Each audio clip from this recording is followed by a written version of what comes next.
दोस्तों, दो दोस्त हैं जिनमें से एक का नाम जय है, दूसरे का नाम जॉडी है। दोस्तों, जो जय है उसके बहुत सारे दोस्त हैं, बहुत लोग उसको दोस्त बनाना चाहते हैं, बट जो जॉडी है उसको कोई अपना दोस्त नहीं बनाना चाहता है, कोई भी उसके साथ रहना नहीं चाहता है। अब दोस्तों, जो जय है उसमें टाइम की पाबंदी है, वो प्रोडक्टिव है, वो क्रिएटिव है।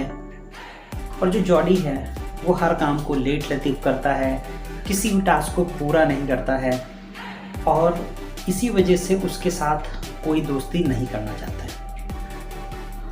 अब दोस्तों, आप जय बनना चाहते हैं या जॉडी बनना चाहते हैं, ये आप पे डिपेंड करता है।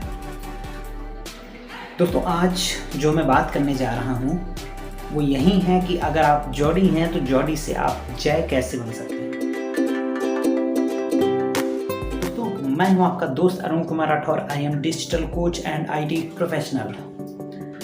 फ्रेंड्स, सबसे पहली चीज़, जैसा कि मैं बात कर रहा हूँ, एक जय है जो कि अपने काम को टाइम पर करता है, अपने टास्क को समय पर पूरा करता है,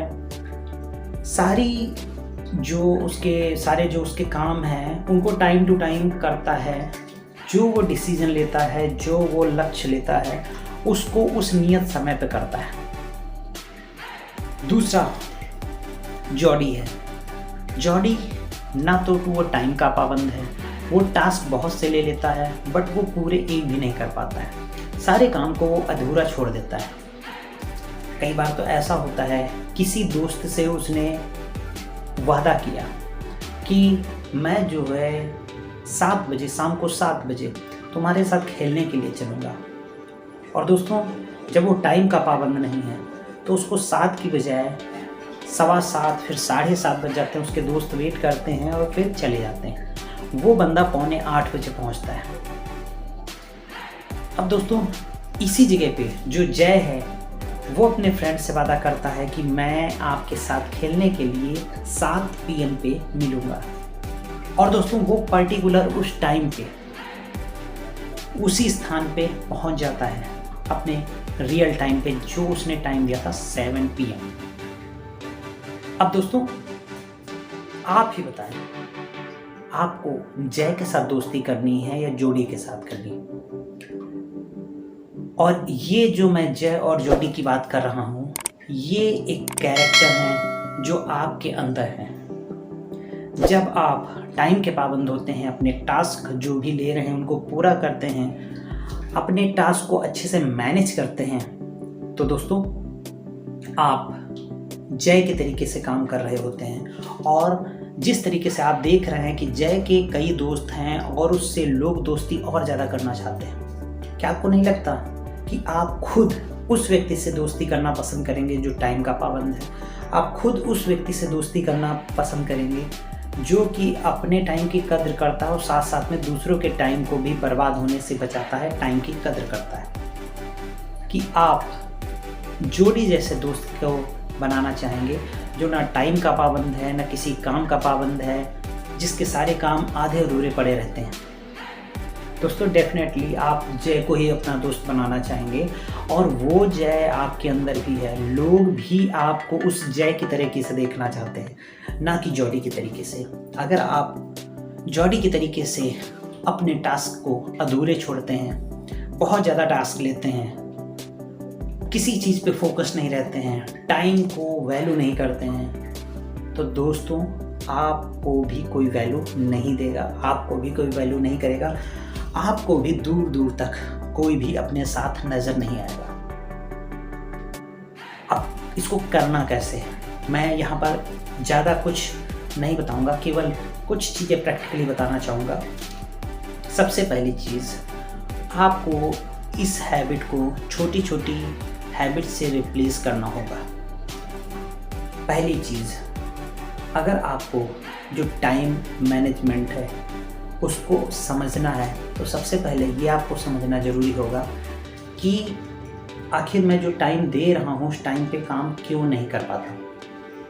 हो सकता है आपके टास्क ज़्यादा हो, आप मल्टीटास्किंग करते हो, इस वजह से प्रॉब्लम हो, तो सबसे पहले आप मल्टीटास्किंग को रोकिए, एक छोटा सा टास्क लीजिए, उसको 5 मिनट 10 मिनट के लिए होल्ड कीजिए उस टास्क को लेके, और फिर उस काम को कंप्लीट कीजिए, फिर नेक्स्ट काम पे जाइए। मल्टीटास्किंग का मतलब ये नहीं कि एक साथ कई काम करना, बल्कि मल्टीटास्किंग का मतलब ये है कि एक समय में एक काम ख़त्म करना, उसके बाद में दूसरा काम शुरू करके उसको भी फिनिश करना, फिर तीसरा काम। तो दोस्तों मल्टीटास्किंग इस तरीके से काम करता है, ना कि आप एक साथ कई काम ले लेंगे। आप सोचिए, एक फिल्म आपको बनानी है और उस फिल्म में प्रोड्यूसर भी आप हैं, डायरेक्टर भी आप हैं, एक्टर भी आप हैं, सिंगर भी आप हैं, और लाइटमैन भी आप हैं, कैमरामैन भी आप हैं। अब बताइए वो फिल्म किस तरीके की बनेगी? आप वन मैन आर्मी नहीं हो सकते। आप अगर इस दुनिया में हैं तो आपको एक चीज़ समझनी पड़ेगी, आप एक ऑर्गेनाइजेशन में हैं। आप अगर अपने घर में ही देखें, आपके मम्मी हैं, पापा हैं, भाई हैं, बहन हैं, दोस्त हैं, अलग अलग उनके सबके एक रोल है, अलग अलग उनके सबके काम हैं। उसी तरीके से आपके बिजनेस में, आपके ऑर्गेनाइजेशन में अलग अलग लोग अलग अलग रोल प्ले करते हैं। उसी तरीके से आपको भी अगर रोल प्ले करना है तो अलग अलग टाइम पे अलग अलग रोल पे प्ले कर पाएंगे, ना कि एक साथ सारे रोल को आप प्ले करें। तो सबसे पहली चीज़ और इम्पॉर्टेंट चीज़ जो मुझे लगती है कि आपको एक समय में एक रोल प्ले करना है। जिस समय आप एक स्टूडेंट की तरीके से लर्नर हैं, आप उस समय लर्नर हैं। आप किसी भी उस समय में किसी और चीज़ को अपने आसपास नहीं आने देंगे। अगर आप किसी के पति हैं और जिस समय आप अपने पति का रोल निभा रहे हैं, तो उस समय आप एक पति हैं। उस समय आपका बिजनेस, आपका लर्नर, कुछ भी उसके बीच में नहीं आना चाहिए। जिस तरीके से आप एक समय में आप एक पुत्र की तरीके से हैं, तो उस समय आपको पुत्र बनना पड़ेगा। तो इस तरीके से अलग अलग रोल को आप अलग अलग समय में करेंगे। ये भी अपने आप में टास्क हैं, जिससे कि आपका रिलेशनशिप बेटर हो पाए। फाइनेंस के समय में आप, बिजनेस के समय में, फाइनेंस अर्न करने के समय में आप एक बिजनेसमैन की तरह सोचेंगे। उस समय आप और कुछ भी नहीं सोचेंगे। तो आप देखेंगे कि अपने आप में आप कितना प्रोडक्टिव हैं, कितना ज़्यादा आपके पास पैसा आता है, कितना ज़्यादा आपके पास लोग आते हैं अच्छे अच्छे आपके आसपास, आपके संपर्क में। क्योंकि हर व्यक्ति आपसे दोस्ती करना चाहेगा, क्योंकि आपके अंदर वो जय की क्वालिटीज़ है, ना कि जॉडी की। तो दोस्तों आप अपनी लाइफ में सफल बने, अपने टाइम को अच्छे से मैनेज करें और मल्टीटास्किंग करें, बट उसको तरीके से करें। एक समय में एक टास्क को कंप्लीट करें, उसके बाद नेक्स्ट टास्क पे जाएं। तो दोस्तों आशा करता हूँ आपको वीडियो अच्छा लगा होगा। लाइक एंड शेयर करना ना भूलें। चैनल को अभी तक सब्सक्राइब ना किया हो तो सब्सक्राइब कर लें। तो दोस्तों फिर जल्दी मुलाकात होगी, तब तक के लिए आप सभी का धन्यवाद।